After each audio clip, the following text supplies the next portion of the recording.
story you are about to hear is true. Only the names have been changed to protect the innocent. Fatima Cigarettes, best of all long cigarettes, brings you Dragnet.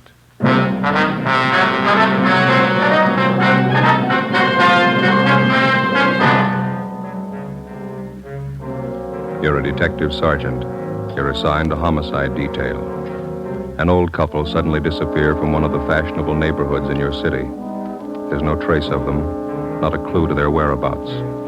Foul play is suspected. Your job, find them. If you want a long cigarette, smoke the best of all long cigarettes. Smoke extra mild Fatima.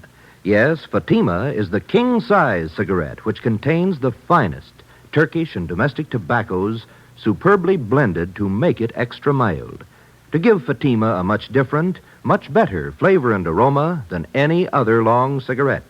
That's why Fatima has more than doubled its smokers coast to coast. Enjoy extra mild Fatima yourself. Best of all, long cigarettes. It's wise to smoke extra mild Fatima. It's wise to smoke extra mild Fatima.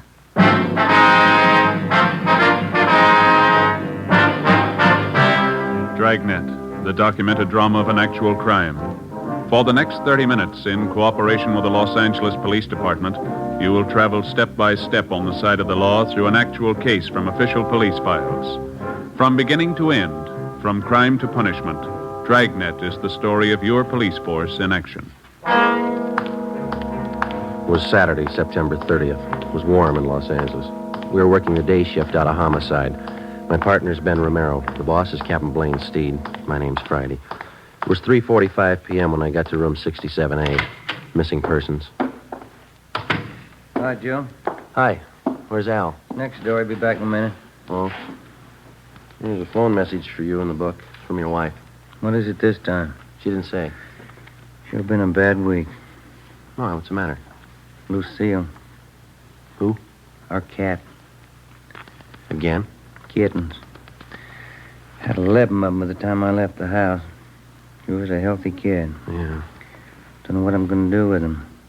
Hey, your mother likes cats, doesn't she, Joe? You gave us 2 from the last litter. We still got them. They're as healthy as their mother.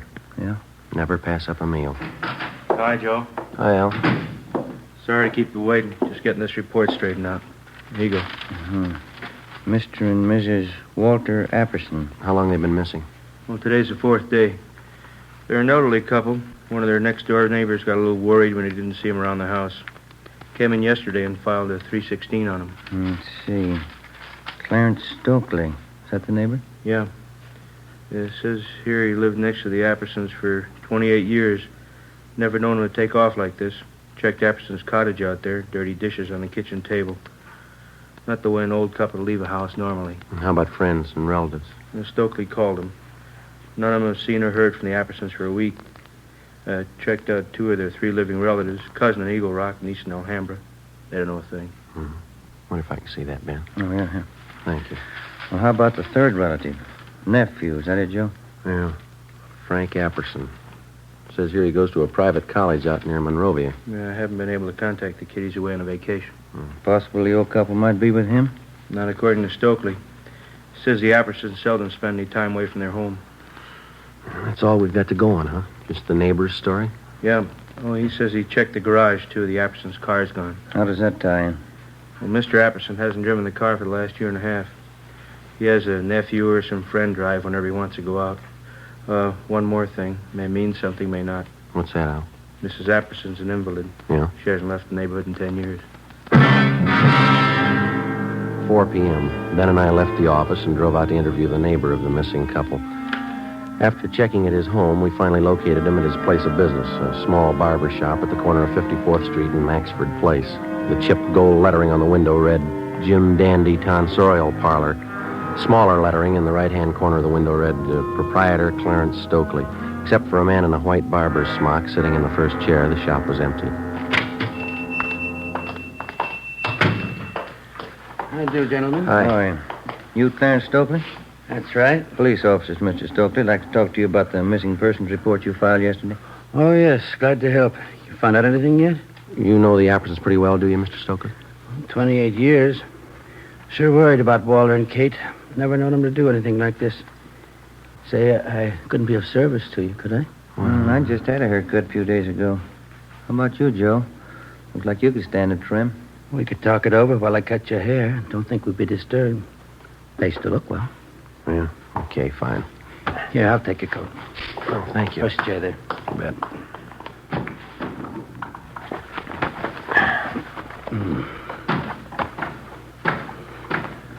Mr. and Mrs. Apperson didn't mention anything about going away on a trip, did they? Not a word. That's what makes it so strange. Here, let me fix this around your neck here. Oh, yeah, thanks. Play cards with them twice a week, usually. Katie Apperson's a fine whist player. Want me to take some off the sides here, officer? Yeah, please. Not too much, though. Mm. When did you first notice the Appersons weren't home? Tuesday night. We thought we might go over and play some cards. I see. That enough off right here, officer? Let me see. Yeah, that's fine. How is it you waited until yesterday to report the Appersons missing? Wife and I are great friends of Walt and Katie's, but it's certainly none of our business if they want to go off for a few days. Uh-huh. Besides, we thought if anything was wrong, Buzz would have said something. Who is Buzz? Anderson's nephew, Buzz. Name's Frank, but everybody calls him Buzz. I thought he was away at school, a place out near Monrovia. Yeah, Stanley College, private school. But he only stays there part of the time. He's usually home early in the week. Well, we were under the impression that this nephew, Buzz, was on a vacation. That's so. That's the first I've heard. Funny, Walt and Katie would have told us. Oop, Apple. No, it's all right. Skipper's little dog. Head down. You, think the nephew might account for the Appersons' car being missing? You think he might have taken it on his vacation? Possible, I guess, but I think Walt would have mentioned it. That car was old, but he was particular about it. Mm-hmm. Maybe fit it out on top here a little? All right, fine. Do you know the nephew at all? Pretty well. Nice young fella. He got along with his aunt and uncle all right, did he? Yes, indeed. Buzz loves them both. Do you have any idea where the Appersons might be, Mr. Stolfy? No, I don't. Neither does my wife. That's why we called you people. We don't mean to be Budinskis, but we're worried. Maybe just a little more off the top, officer? No, I think it's fine. It's okay. You have no idea where we might find the nephew, Buzz? Not if he's away on vacation. Might check with the school. Buzz might have gone off with a couple of his friends. A little something to dampen that down? Yeah, fine.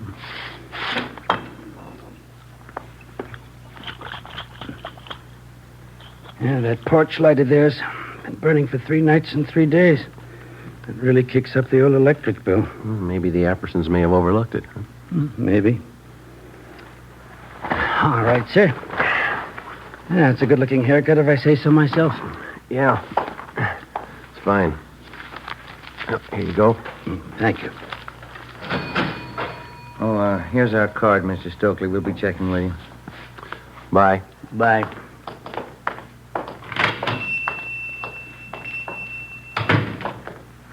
Can I borrow your comb? Barbara never combs your hair right. That's not going to help you. Huh? It's the way he cut it. What do you mean? He put the part on the other side.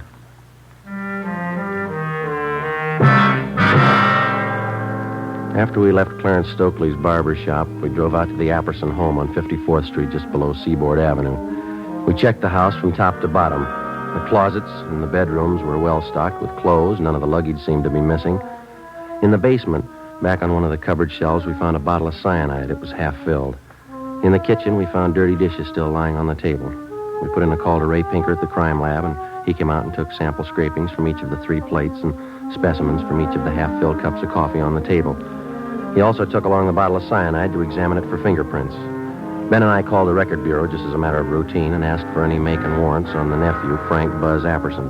R&I called back with the information that Frank Apperson had been arrested for grand theft auto 6 weeks before. His trial was pending. We checked back with the barber, Clarence Stokely. He knew nothing about the trouble. The next morning, Sunday, with the help of school authorities at Stanley College near Monrovia, we got in touch with the parents of 2 of Buzz Apperson's friends. They told us, as far as they knew, Apperson was on a camping trip with their sons. They were expected back in the next day around noontime. From one of the boarding students at Stanley College, we got the name of Buzz Apperson's girlfriend, a Miss Norma Louise Bernard. She lived in San Marino. Sunday night, we drove out to interview her. I don't know what I can tell you, Sergeant. Buzzy's on a camping trip with two of the fellows from school. That's all I know. When did he leave? Do you know, Miss Bernard? Last Monday morning, they left from school, said they'd be gone for a week. They're coming back tomorrow. Mm-hmm. You know Buzz Apperson pretty well? Yes, I do, as well as anyone, I guess.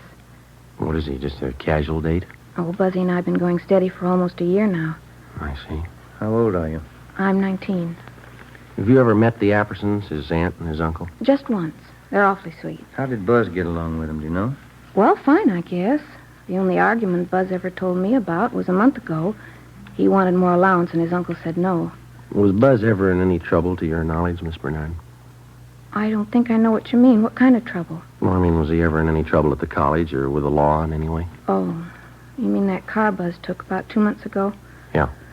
We were supposed to go to this school dance, and Buzz didn't have a car. I guess he was ashamed.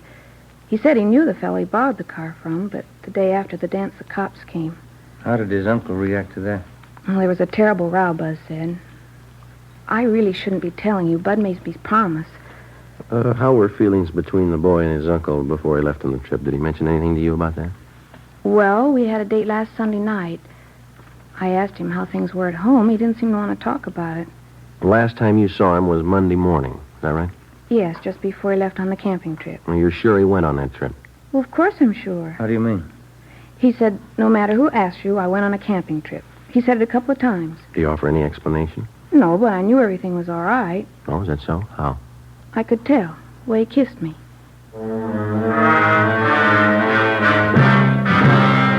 The next morning, Monday, Ben and I checked with missing persons. There was no additional information on the missing couple. We phoned the barber, Clarence Stokely. He had seen or heard nothing further of Mr. and Mrs. Apperson. We went down to the bank where the Appersons had their account. And with the help of the manager, we found that 3 checks had been passed on the Apperson checking account since the previous Wednesday, a full day after the missing couple had been last seen. 1 check was for $100 and 2 for $50 each. All of them had been cashed in Los Angeles and all bore the signature Walter Apperson. After examination, it was found each signature had been carefully forged. 10:45 a.m. We went back to the office. Hi, you two. Going someplace? Oh, hi, Ray. No, just coming. You finished checking that stuff through the crime lab? Yeah. I was passing over this way. I thought I'd drop off the report for you. Got it right here. How'd it go? Fingerprints on that bottle of cyanide. Latent prints got to make. Here's the name on it. Frank Buzz Apperson. You look over those dirty dishes we found in the Apperson house? Checked them through. Nothing. How about the samples you took from those cups? Whoever drank that coffee's in trouble. It's loaded. Yeah? Enough cyanide to kill a horse.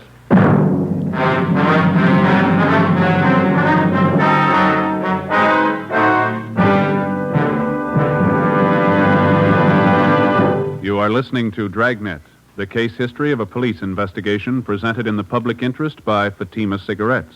If you smoke a long cigarette, it will be in your interest to listen to this case history recorded by a typical Fatima smoker. Hi there. My name is Bab Beckwith. Bab. That's short for Bethany Ann Beckwith. I live in New York City, and I'm a fashion stylist. The other day, at a showing of the new fall styles, I ran out of cigarettes. A friend of mine, a designer, introduced me to the new long Fatima. I really wish someone had told me about them sooner. Fatimas are a lot milder than the cigarettes I've been smoking, and they have a delightful flavor, too. I'm very glad to recommend them to you, because I know from experience it's wise to smoke extra mild Fatimas. And more smokers every day are finding that out. Actual figures show extra mild Fatima has more than doubled its smokers coast to coast. So enjoy extra mild Fatima yourself. The king-size cigarette, which contains the finest Turkish and domestic tobaccos superbly blended to make it extra mild. You will prefer Fatima's much different, much better flavor and aroma. You will agree. It's wise to smoke extra mild Fatima. It's wise to smoke extra mild Fatima. The best of all long cigarettes.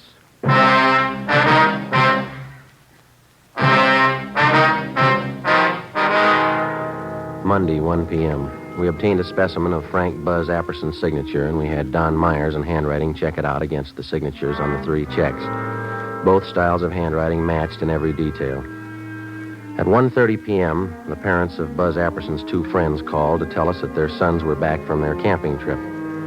We checked the Apperson home. The nephew wasn't there. We drove out to see his two friends. Under questioning, one of them finally broke and admitted that Buzz Apperson had not gone with them on the camping trip.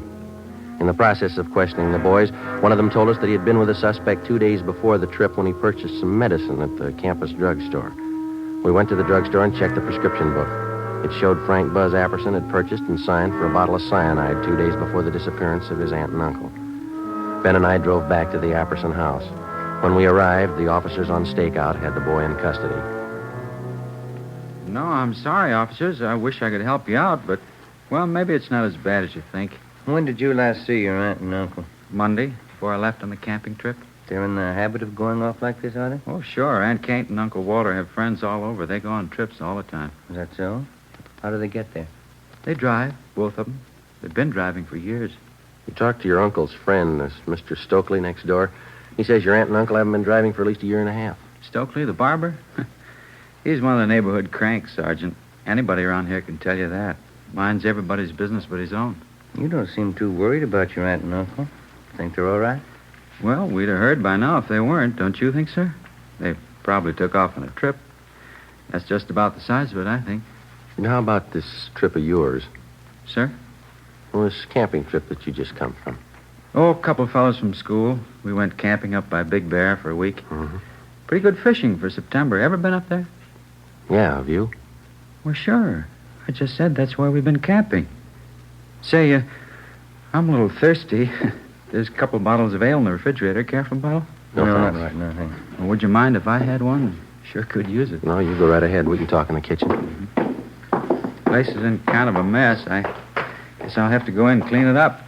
Does your aunt usually leave in a hurry like this? Not usually, no. Dishes all over the place. She probably figured she'd wait till she got back to clean up. Mm-hmm.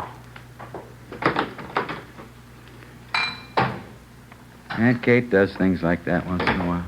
That so? Yeah, she's like that sometimes. Well, happy days. Yeah.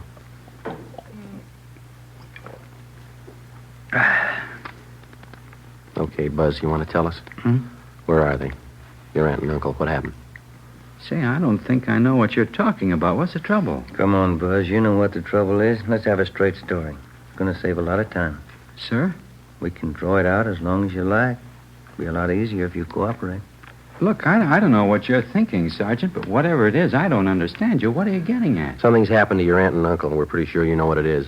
Well, how could I? I've been away on this camping trip. You've been away, but not on a camping trip. Sir? We've checked you out from the day you came to live with your aunt and uncle, Buzz. You're going to make us spell out the whole record for you? But I've been away. I just got back. I don't know what's happened. We found a bottle of cyanide in the basement cupboard. Your fingerprints are all over it. Well, sure, that figures. We use it for bug poison in the garden. I take care of the garden. I use it all the time. You use it in coffee? Sir? The police chemist checked what was left in 2 of the cups that were on that table there. Cyanide in both of them, enough to kill 6 people. Now, look, boy, we've talked to your neighbors, your teachers, your girlfriend, Norma, and those 2 pals you were supposed to go camping with. Now, we can drag all of them out if we have to. They're going to make a liar out of you.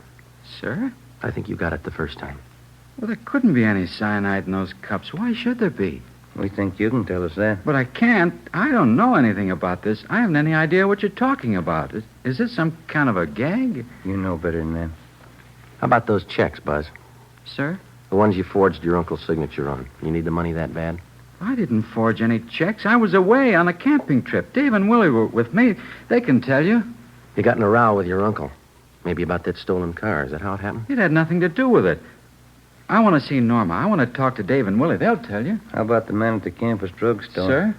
The one you bought the cyanide from. You want to talk to him, too? Look, are you 2 fellas kidding me? This must be some kind of a gag, is it? Your aunt and uncle are missing. There's evidence of foul play. Now, does that sound like a joke? Well, how should I know where they are? I wasn't there. I want to talk to Norma. I want to see Dave and Willie. They'll tell you. Why don't we drive over and see him now? It's all right with us. Want to get your coat? Sure. Norma's the girl I'm engaged to. Dave and Willie are my best friends. They know everything about me. A couple of real nice guys. That's so? Sure. Well, let's go, babe. Yeah. Dave and Willie have been all through school with me. They can vouch for me. Yeah? Sure. You can take their word, too. We will. 5:50 p.m. We left the Apperson house, drove across town, and headed over the Arroyo Seco toward the home of the suspect's friend, Dave Killefer. 6:33 p.m. We took a right turn off the freeway, headed south for another mile, and finally pulled up in front of the Killefer home. Buzz Apperson's friend, Dave, met us at the front door. What's it all about, anyway, Buzz? What's the pitch? Well, that's what I want to know. Look, is this some kind of a gag you guys cooked up on me? We were on the trip, Buzz. I don't know anything about any gag. What's all this about your aunt and uncle? I don't know. That's what these officers want to find out. I'd like to have you tell us again, Dave. Was Buzz here with you on that camping trip? Sure, that's why we came over. Now, tell him about it, you know. All right, let's have it, Dave. Was he with you on that trip? These officers aren't kidding, Buzz. They want the truth. Well, tell him I was with you and Willie. We went to Big Bear. We're looking for your aunt and uncle. I'm not going to lie now. You didn't go to Big Bear with us. All right, Dave, thanks. Well, he's lying, officers. Who put you up to this stunt, Dave? They'll throw you in the jug for a gag like this. Who's behind it? You're the guy who said it was a gag. You told us to tell everybody you were up at Big Bear with Willie and me. How about leveling? What's it about? He's lying. What's it about? You've got nothing to hide. Have you? He's lying. You can tell that, can't you? Let's go talk to Willie. He'll tell you the truth. Joe? All right. Thank you, Dave, that's all. All right, Sergeant. Sure there isn't anything I can do? No, thanks, just the same. Good night. Okay, good night.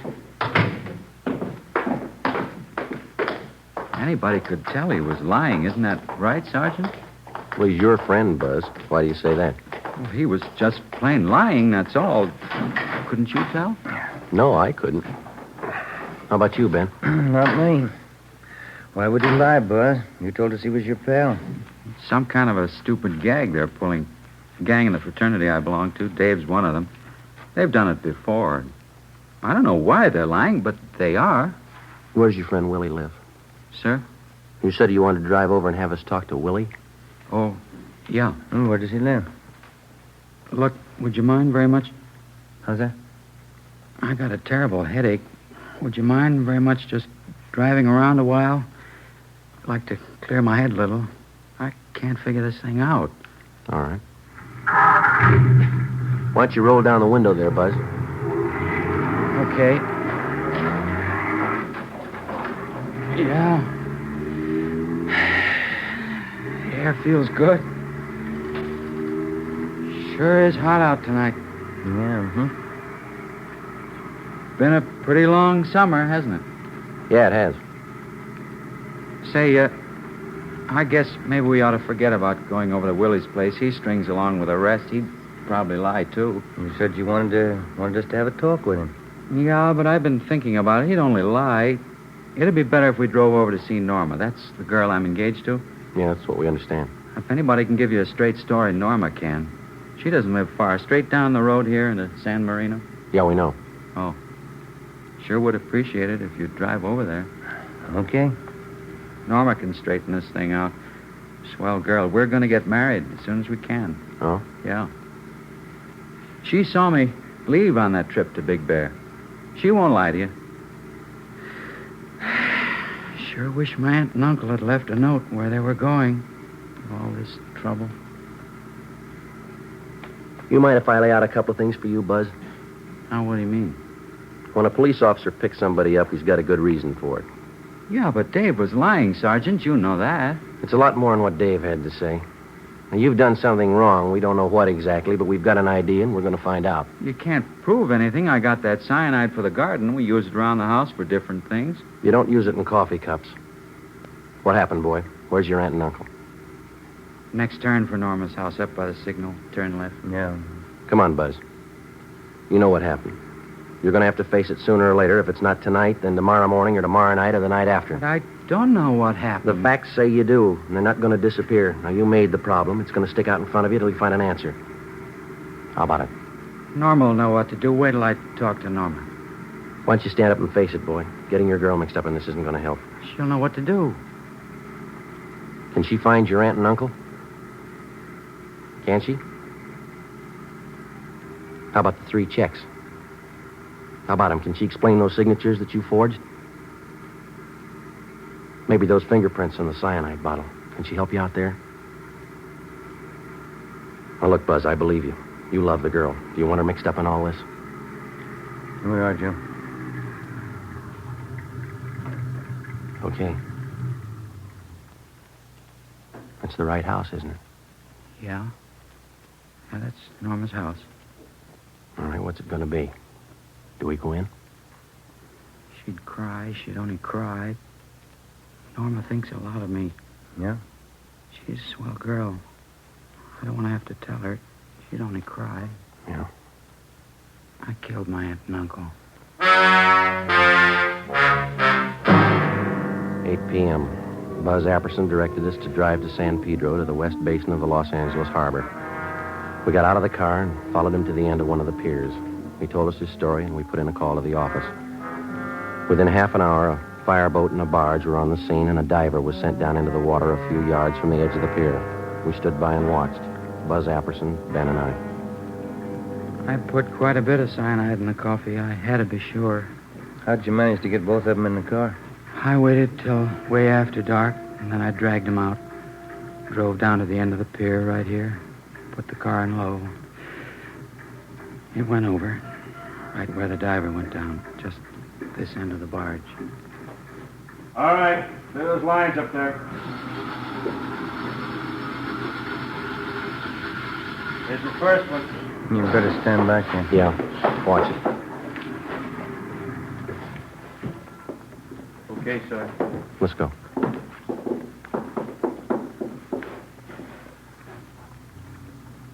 Buzz? Yeah. My aunt. Only one thing missing, Buzz. Sir? A reason. Why'd you do it? I'm not sure anymore. Stolen car trouble, I guess. My trial was coming up. All that trouble. I didn't want my aunt and uncle to go through all that. You mean that's why you killed him? I think so. I didn't want them to be ashamed of me. That must sound funny. Nobody's going to believe you. Suppose they don't. Yeah. Will it make any difference?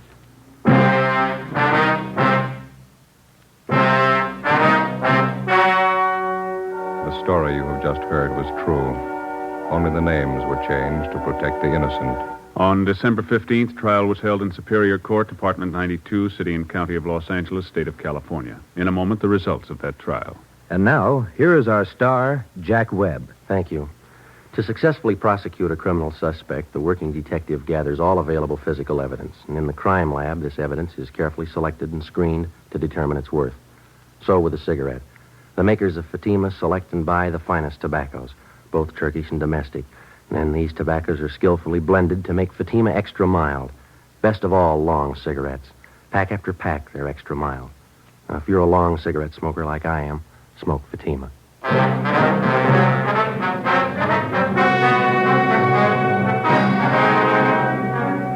Frank Buzz Apperson was tried and convicted of murder in the first degree and sentenced to life imprisonment. He is now serving his term in the state penitentiary.